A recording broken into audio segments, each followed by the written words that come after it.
Assalamualaikum warahmatullahi wabarakatuh. Perkenalkan, nama saya Nindya Prisma Dewi dengan NPM 0941005 dari kelas Farmasi 1A. Video kali ini saya akan menjelaskan jawaban dari pertanyaan-pertanyaan yang sudah disiapkan oleh tim dosen Bahasa Indonesia. Untuk itu, selamat menonton. Di sini saya akan menjelaskan tentang sifat bahasa arbitrer, unik, dan produktif. Yang pertama, arbitrer bersifat mana suka, bahwa tidak ada hubungan langsung antara lambang dan yang dilambangkannya. Sebagai contoh, kata gajah melambangkan seekor binatang besar berkaki 4 dan memiliki belalai serta gading. Yang kedua, bahasa itu unik.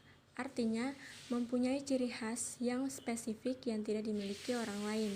Sebagai contoh, bahasa Banjar berbeda dengan bahasa Jawa, atau bisa saja bahasa Maluku Utara berbeda dengan bahasa Jawa. Yang ketiga, bahasa bersifat produktif. Walaupun unsur-unsur bahasa itu terbatas, meski secara relatif sesuai dengan yang berlaku pada bahasa itu. Sebagai contoh, galau, alay, dan lebay.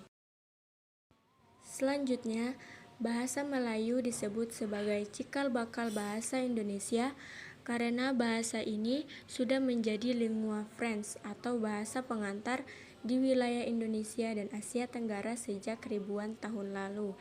Sistem bahasa Melayu sederhana, mudah dipelajari karena dalam bahasa Melayu tidak dikenal tingkatan bahasa atau bahasa kasar dan bahasa halus. Selanjutnya, kedudukan dan fungsi bahasa Indonesia. Yang pertama, kedudukannya sebagai bahasa nasional, bahasa persatuan, dan bahasa negara. Yang kedua, fungsinya sebagai lambang kebanggaan kebangsaan, identitas nasional, alat penghubung antar warga, antar daerah, dan antar budaya, serta alat pemersatu suku, budaya, dan bahasa Nusantara.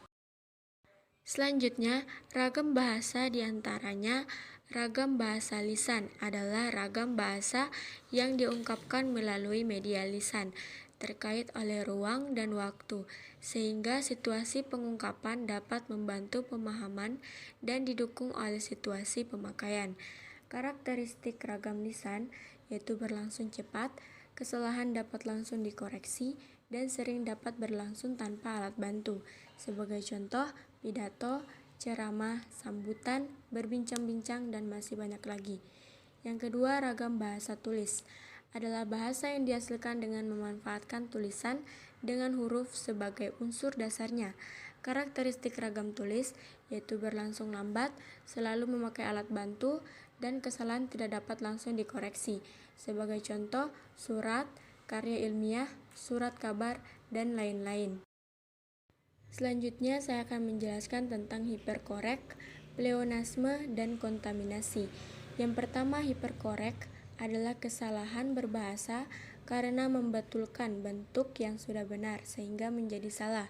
Contoh, utang sudah betul diubah menjadi hutang atau hiperkorek.